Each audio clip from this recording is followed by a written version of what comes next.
7 अक्टूबर 2023 को हमास ने जब इजराइल पर हमला किया तो उस वक्त हमास के लड़ाके करीब 250 इजरायलियों को बंधक बनाकर अपने साथ गाजा लेकर चले गए थे। हालांकि इसके बाद समझौते के तहत 100 से ज्यादा बंधकों की रिहाई हुई थी, लेकिन उसके बाद से ही पीएम नेतन्याहू पर बंधकों की रिहाई पर ध्यान न देने का आरोप लगता आया है। लेकिन अब ऐसा लग रहा है कि गाजा में कैद इजरायली बंधकों के लिए एक नई सुबह आने वाली है।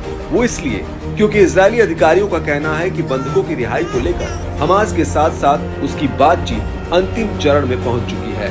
ये बातचीत हमास के साथ युद्ध विराम समझौते के तहत हो रही है।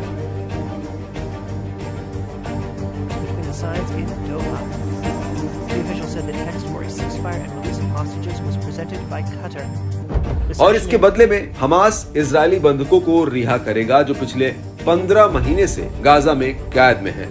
इसको लेकर कतर और मिस्र की मध्यस्थता में दोहा में बातचीत चल रही है। इजरायली अधिकारियों का कहना है कि हमास पहले चरण में 33 बंधकों को रिहा करेगा, जिसमें बच्चे, महिलाएं और महिला सैनिक, बुजुर्ग और बीमार हैं। इजराइल का मानना है कि हमास जिन 33 बंधकों को रिहा करेगा उनमें से अधिकतर जीवित हैं, लेकिन कुछ बंधक मर चुके हैं। हालांकि इजराइल का कहना है कि हमास की कैद में कितने बंधक जीवित हैं और कितने मर चुके हैं, इसको लेकर उसे कोई जानकारी नहीं मिली है।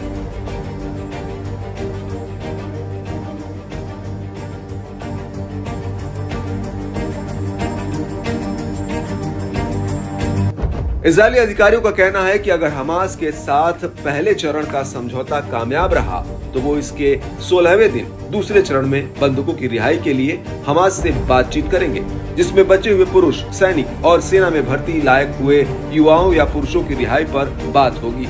इसके अलावा मृतक बंधकों के शवों की वापसी पर भी बात होगी। लेकिन इस सब के बीच ऐसा माना जा रहा है कि 251 बंधकों में से 94 बंधक अभी भी गाजा में हैं, जिनमें से 34 बंधकों की मौत की पुष्टि हो चुकी है।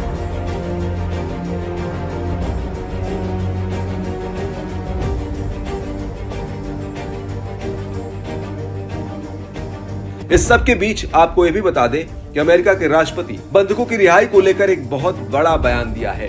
बाइडेन ने कहा कि 15 महीनों का लंबा इंतजार आखिर अब खत्म होने को है।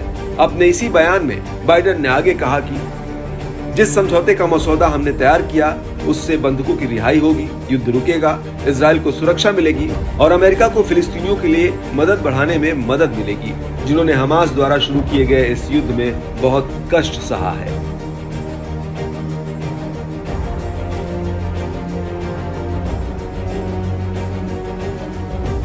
आपको बता दें कि बाइडेन का कहना है कि हम एक समझौते के करीब पहुंच चुके हैं, जो अमेरिका इजरायली प्रस्ताव की तर्ज पर तैयार किया गया है।